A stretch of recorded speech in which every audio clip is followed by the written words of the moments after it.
আমি পরিষ্কার বলবো যে দেশের জন্য একটা আত্মঘাতী সিদ্ধান্ত। যে প্রস্তাবিত বাজেটে এর পাশাপাশি ডেভেলপার নির্মিত ফ্ল্যাটের উপরও 15% দেওয়ার বিধান করা হয়েছে। এর প্রভাবটা আসলে শুধুমাত্র ফ্ল্যাটের ক্ষেত্রে কতটুকু পড়বে, আর দেশের সার্বিক অর্থনীতিতে ঠিক কতটুকু পড়বে বলে আপনি মনে করছেন? দেখুন, আমি পরিষ্কার বলবো যে দেশের জন্য একটা আত্মঘাতী সিদ্ধান্ত। এটা করা হয়েছে ট্যাক্স ইনকাম বাড়ানোর জন্য। বাস্তবে ইনকাম বাড়বে না, কমে যাবে। কারণ হচ্ছে কি, আপনি দেখেন একজন মানুষের সারা জীবনে একটা অর্জন 5 কাঠা জমি। সে যখন দেখবে যে এই 5 কাঠা জমি বিল্ডিং করার পরে আমাকে আরও 1.5 কোটি টাকা ট্যাক্স দিতে হবে, তাতে বেটার বা কিছু দরকার নেই, থাক, পড়ে থাক, লাভটা কী হবে? ওদের ডেভেলপমেন্ট দেবেই না, যাবেই না। এক। দ্বিতীয় হলো যে আলটিমেট ইম্প্যাক্টটা কিন্তু কাস্টমারের উপরে যাবে, ক্রেতার উপরে।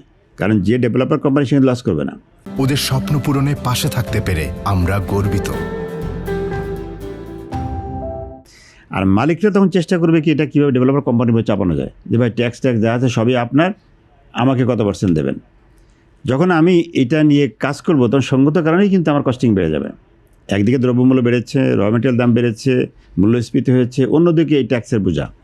তো আলটিমেটলি যে ফ্ল্যাটটা আমি 8,000 টাকা স্কোয়ার ফিট 8,000 টাকা সেল করতাম, সেটা কিন্তু আমাকে হয়তো 8,000 টাকা 9,000 টাকা কস্টিংয়ে চলে যাবে। তো আমাকে সেটা 12,000 13,000 14,000 টাকা সেল করতে হবে। তো আলটিমেটলি সে কে পে করছে? আর দেশের জনগণ পে করতেছে।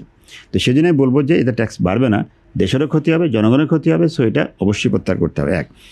দ্বিতীয় কথা, আপনি আসেন যে ওইটা ছাড়াও মানে আমি বলবো যে আসলে এই খাতটা টোটালি নেগলেক্টেড। রাষ্ট্র কেন যেন ভাবছেই না বিষয়টা, মনে করছে এটা একটা তুচ্ছ-তাচ্ছিল্য ভাব আর কি। নাকি তারা মনে করে যে এই খাতে সবাই অনেক বড় লোক, যারা ফ্ল্যাট কিনে বা প্লট কিনে তার মানে তারা অনেক বড় লোক, তাদের ট্যাক্স দেওয়ার সক্ষমতা আছে। যদি এইটা মনে করা হয় যে এটা একটা ট্যাক্স ইনকামের মেশিন, আমি বলি যে এটা ভুল ধারণা। যে রাষ্ট্রের কাছে এটা মনে হচ্ছে, আমার কাছে, আমি 2 দিন আগেই কথাটা বলেছিলাম যে রাষ্ট্র মনে করছে যে এই একটা মানে ট্যাক্স ইনকামের মেশিন, এখানে চাপ দিলেই টাকা বেরোবে।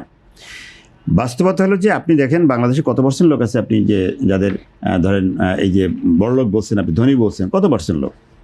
আমাদের ফ্ল্যাটের বড় ক্রেতা তো মধ্যস্বত্বভোগী, মধ্যম আয়ের মানুষগুলো, নিম্ন আয়ের মানুষগুলো, আপনি সরকারি কর্মকর্তারা, এই যা আছে এই গ্রুপটা তো অত বড় লোক না। এবং তারা কিন্তু ওই কোটি ধরেন 5 কোটি 10 কোটি 20 কোটি ফ্ল্যাট কেনার কিন্তু সামর্থ্য রাখে না। তারা কিন্তু মধ্যম আয়ের মানুষ, ছোটো ফ্ল্যাট কেনে, এবং সেই জায়গায় তারা কিন্তু সকলেই ক্ষতিগ্রস্ত হবে। এবং আমি আবারও বলি যে আবাসন মানুষের একটা ঠিকানা, মাথা গুঁজার ঠাই, এটা কিন্তু তার এসেনশিয়াল নিডস।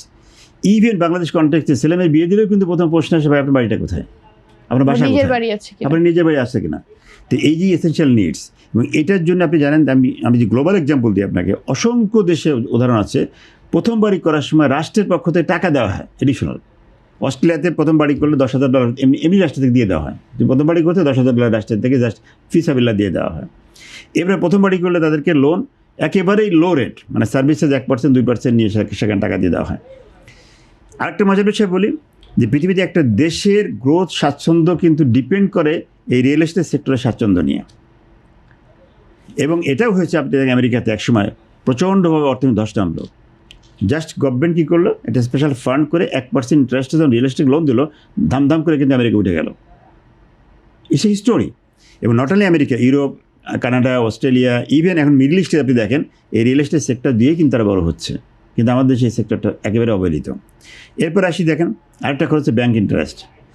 13, 14, 15% ব্যাঙ্ক ইন্টারেস্ট দিয়ে কি আসলে ব্যবসা করা সম্ভব?